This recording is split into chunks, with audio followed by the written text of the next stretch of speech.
जय श्री राधे। आज मैं सनातन धर्म के 16 संस्कारों के बारे में आप लोगों को बताऊंगी कि 16 संस्कार कब और कैसे किए जाते हैं। आइए सुनते हैं हिंदू धर्म के, सनातन धर्म के 16 संस्कारों के बारे में। भारतीय सभ्यता व सनातन धर्म कितना प्राचीन है, इस पर टिप्पणी करना कठिन है। यह कहना ही पर्याप्त है, यह अनादि है। सनातन धर्म वेदों पर आधारित है। वेदों की तिथि निकालना संभव नहीं है। जो लोग कोई समय निर्धारित करते हैं वे सिर्फ भ्रम फैलाते हैं। हमारे पूर्वज बहुत विद्वान थे, सभी विद्याओं में वे पारंगत थे। वे सभी विद्याएं वर्तमान में प्रचलित हैं। उन्होंने जो कुछ लिखा किया, आज पुनः वो चीज़ें प्रत्यक्ष में दिखती हैं। जैसे भगवान राम के पास ऐसे विद्वान इंजीनियर थे जिन्होंने समुद्र में पुल का निर्माण किया। कुबेर के पास स्वचालित विमान था। संजीवनी बूटी जैसे औषधि तथा योग के चिकित्सक थे। दूरदर्शन के उपकरण थे। ज्योतिष शास्त्रों का पूर्ण ज्ञान था। भारत धन धान्य देश था। आइए जानते हैं संस्कार क्या है। शिशु के गर्भ में आने, जन्म लेने से लेकर अंतिम सांस लेने तक शारीरिक, मानसिक व बौद्धिक विकास तथा बदलाव आते हैं। उन सब का स्वागत करने, उस अवस्था में उचित देखभाल करने तथा अगले बदलाव के लिए तैयारी करने के लिए उत्सव के रूप में जो धार्मिक अनुष्ठान किए जाते हैं वही संस्कार हैं। बदलाव एक प्राकृतिक प्रक्रिया है।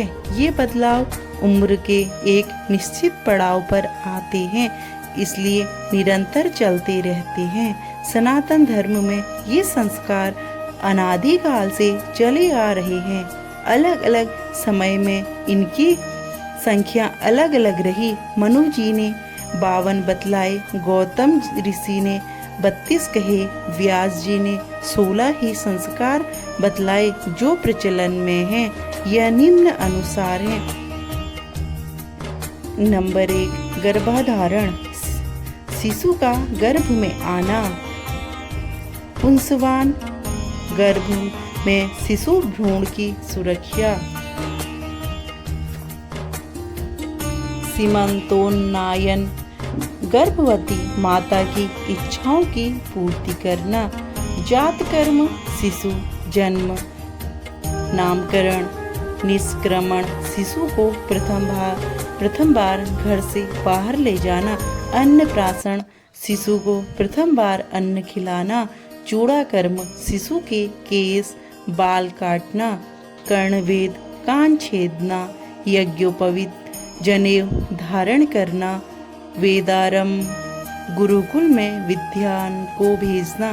केशांत, विद्यान उपरांत घर आना।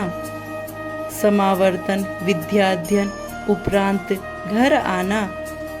विवाह, गृहस्थाश्रम में प्रवेश, वानप्रस्थ और अंतिम 16वां संस्कार है अंत्येष्टि। आइए अब इन 16 संस्कारों के बारे में अलग अलग जानें। सबसे पहले हम जानेंगे गर्भधारण। माँ बनना प्रत्येक महिला का गौरव है। वैज्ञानिक रूप से कोई भी प्राणी समाप्त नहीं होता है, क्योंकि उसकी एक कोशिश विभिन्न स्थितियों से गुजरती हुई शिशु के रूप में जन्म लेकर उसी के समान बन जाती है। अतः प्रत्येक प्राणी का यह कर्तव्य है कि खुद को समाप्त होने से बचाने के लिए अथवा वंश वृद्धि के लिए अपने कुल की मर्यादा व समाज के नियमानुसार स्वस्थ संतान पैदा करे। उस दिन से मां बनने वाली महिला के खान पान का विशेष ध्यान रखा जाता है। घर में आने वाले नए मेहमान को स्वागत की तैयारी के बारे में सोचा जाता है। दूसरा संस्कार है पुंसवन संस्कार। भ्रूण की सुरक्षा। माँ के गर्भ में जो शिशु पल रहा है वह ठीक से बड़े, सुरक्षित रहे, उसे किसी प्रकार दैविक भौतिक कष्ट न हो के लिए यह संस्कार किया जाता है। सामान्यतः यह संस्कार गर्भधारण के 2 से 3 माह के बीच में किया जाता है। धार्मिक रूप से हर परिवार अपने परिवार की रीतियों के अनुसार करता है। नंबर 3 संस्कार है सीमंतोन्नयन संस्कार। सामान्यतया यह संस्कार 6वें माह में किया जाता है। यह परिवार अपनी प्रथा के अनुसार करता है। कुछ इसे गोद भराई रस्म भी कहते हैं। यह सामाजिक, पारिवारिक तथा मेडिकल तीनों दृष्टिकोण से महत्वपूर्ण है। गर्भस्थ शिशु स्वस्थ रहे, गर्भपात न हो, इसके लिए प्रार्थना की जाती है। माँ के मन में विभिन्न प्रकार के अच्छे तथा बुरे विचार आते हैं। माँ प्रसन्न रहे, उसका मनोबल ऊंचा रहे, उसको यह भरोसा रहे कि सभी उसके साथ हैं, उसका एक सुंदर स्वस्थ शिशु होगा। ऐसी ही सुंदर विचार हमेशा उसके मन में आए। उसके आसपास का वातावरण सुखद अनुभूति देने वाला है। नंबर 4 जात कर्म प्रसव। प्रसव एक सामान्य प्रक्रिया है, सामान्य रूप से होती है। सामान्यतः प्रसव में बहुत ज़्यादा बाहरी हस्तक्षेप की आवश्यकता नहीं होती। हाँ, यदि प्रसव जटिल हो फिर हस्तक्षेप की आवश्यकता रहती है। इसे चिकित्सकों को करना है। प्रसव के बाद शिशु की देख-रेख महत्वपूर्ण है। जब स्वास्थ्य सेवाएं विकसित नहीं थी तब प्रसव दाइयाँ करवाती थी और उस समय प्रसव बाद माँ व बच्चे की देखरेख की प्रक्रिया अलग थी। अब स्वास्थ्य सेवाएं उपलब्ध हैं, अतः पुरानी प्रक्रियाओं का स्थान नई प्रक्रियाओं ने ले लिया है। ये लाभकारी है, अतः इन्हें अपनाएं, ये स्वास्थ्य परिचारिका बतलाएगी। नंबर 5वां संस्कार है नामकरण। जन्म के 11वें दिन नामकरण संस्कार किया जाता है। कुछ अपने अपने कुल की परिपाटी के अनुसार पंडित जी से शुभ दिन मुहूर्त निकाल कर भी इस दिन बाद कभी भी कर लेते हैं। इस दिन पंडित जी जन्म के समय के नक्षत्र तथा राशि के अनुसार गणना कर नाम का पहला अक्षर निकालते हैं। फिर परिवार वाले उस अक्षर से सुंदर नाम बनाते हैं। पिता पुत्र के कान में यह नाम सुनाता है। बहुत से परिवार वालों में राशि नाम के अलावा व्यवहारिक नाम अलग से रखने की प्रथा है। नंबर 6 संस्कार है निष्क्रमण। जन्म के 4थे महीने यह संस्कार किया जाता है।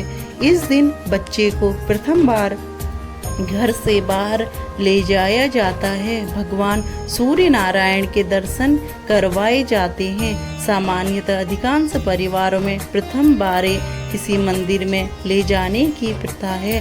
बालक के लिए दीर्घायु की, स्वस्थ, कीर्तिमान, विद्वान, धन धान्य, प्रतिभावान होने की प्रार्थना की जाती है। चूँकि 3 माह तक शिशु बहुत नाजुक होता है, उसकी रोग निरोधक प्रणाली कमजोर होती है, सर्दी गर्मी सहन करने की शक्ति कमजोर रहती है। नंबर 7वां है अन्नप्राशन। यह संस्कार जन्म के 6वें माह में किया जाता है। बच्चे को माँ के दूध से ठोस आहार में ले जाने का संस्कार है। शिशु 6 माह तक माँ के दूध में रहता है। 6वें माह में उसे प्रथम बार अन्न चटाया जाता है। इसी संस्कार के बाद धीरे धीरे उसे दूध से ठोस आहार में लाया जाता है। हमारे धर्म ग्रंथ तथा मेडिकल साइंस भी यही कहता है। नंबर 8वां संस्कार है चूड़ाकर्म एवं कर्णवेद। चूड़ाकर्म को मुंडन संस्कार भी कहते हैं। कर्णवेद कान छेदने के संस्कार को कहते हैं। अधिकांश परिवारों में ये दोनों संस्कार एक साथ किए जाते हैं। कुछ परिवार चूड़ाकर्म जन्म के पहले, तीसरे या 5वें वर्ष में करते हैं। इसमें शिशु के सिर के बाल जो पैदा होते समय के होते हैं, उनको उत्सव के रूप में बनाकर काटा जाता है। शुभ मुहूर्त में मंत्रोच्चार के साथ किया जाता है। कर्णवेद सामान्य यह तीसरे वर्ष में किया जाता है। यह प्राचीन काल से प्रचलन है। बालिकाओं की तो लगभग सभी परिवार कर्णवेद तीसरे वर्ष में कर ही देते हैं। बालकों में अब कुछ परिवार नहीं भी कर रहे। कुछ स्थानों पर इसे यज्ञोपवीत के समय करने की प्रथा है। तीसरे या 5वें वर्ष में अन्य संस्कार अधिकांश हिंदू परिवारों में किया जाता है।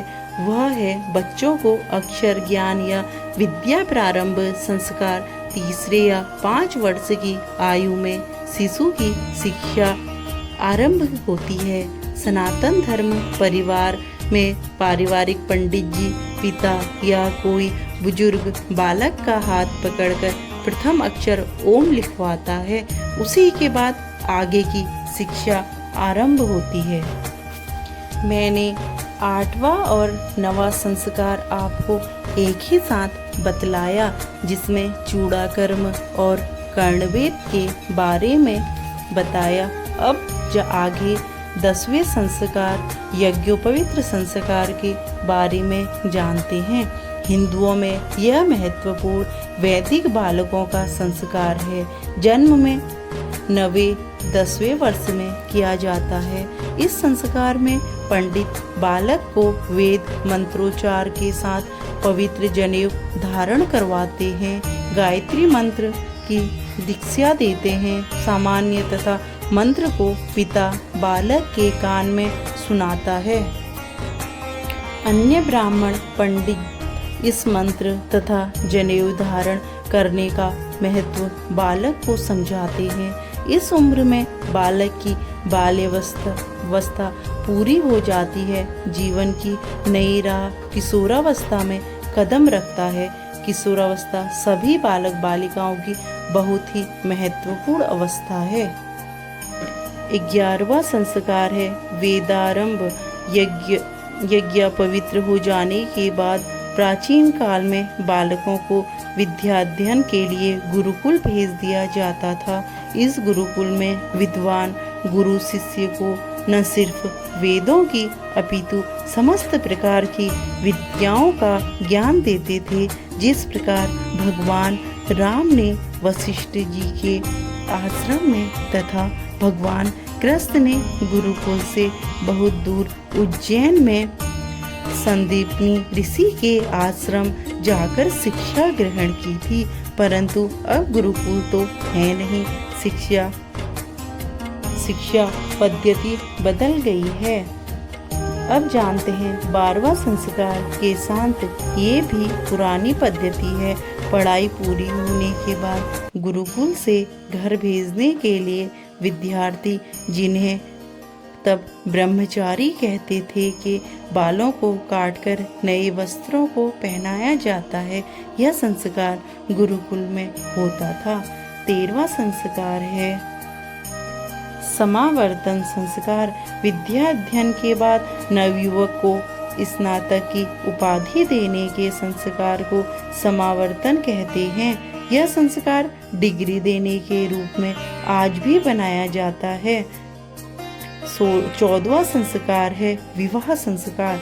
जब नवयुवक पढ़ लिख कर अपने पैरों पर खड़ा हो जाता है तो माता पिता उसके योग्य कन्या देखकर उसका विवाह संपन्न कराते हैं। इस विषय में भी लिखने को कुछ नहीं है। 15वां संस्कार है वानप्रस्थ। प्राचीन काल में जब मनुष्य अपने सभी उत्तरदायित्वों से निवृत्त हो जाता था तो अपनी संतान को सब कुछ सौंपकर जंगल में जाकर अपना ध्यान ईश्वर भक्ति में लगा देता था। धर्म ग्रंथों में लिखा है, मनुष्य को अपने पुत्र की संतान का मुंह देखकर सभी माया मोह छोड़कर भगवान का ध्यान लगाना चाहिए। घर छोड़कर जंगल में जाने के लिए नहीं कहा गया है। वर्तमान में विद्वान लोग कहते हैं, आपने अपने जीवन काल में जो ज्ञान कौशल अर्जित किया उसे दूसरों को सिखाइए। आज के युग में 60 वर्ष से सेवा से निवृत्त हो जाते हैं। इसके बाद व्यक्ति को खाली बैठकर ईश्वर का ध्यान के साथ किसी न किसी माध्यम से समाज सेवा करनी चाहिए। यही सही मायने में वानप्रस्थ है। अंतिम संस्कार 16वां संस्कार है अंत्येष्टि। यह मनुष्य के शरीर का अंतिम संस्कार है, जिसे परिवार के सदस्य इस लोक से अंतिम विदा के रूप में करते हैं, ताकि मनुष्य की आगे की यात्रा शांतिपूर्वक हो और मोक्ष को प्राप्त हो। इस प्रकार सनातन धर्म के इन 16 संस्कारों का वर्णन समाप्त होता है। यह सिर्फ मंत्र पूजा पाठ तक ही सीमित नहीं है, इसके पीछे गहन वैज्ञानिक सोच है। यही तो आज मैंने आप लोगों को हिंदू धर्म सनातन धर्म के 16 संस्कारों के बारे में बताया, और ऐसे ही आगे मैं नई नई जानकारियाँ लेकर आप लोगों के सामने फिर से प्रस्तुत होंगी। अगर आप लोगों को मेरे द्वारा सुनाया गया यह 16 संस्कार पसंद आए तो आप मेरे चैनल को सब्सक्राइब जरूर कीजिए और मेरे वीडियो को लाइक शेयर और कमेंट करना ना भूलिए। धन्यवाद।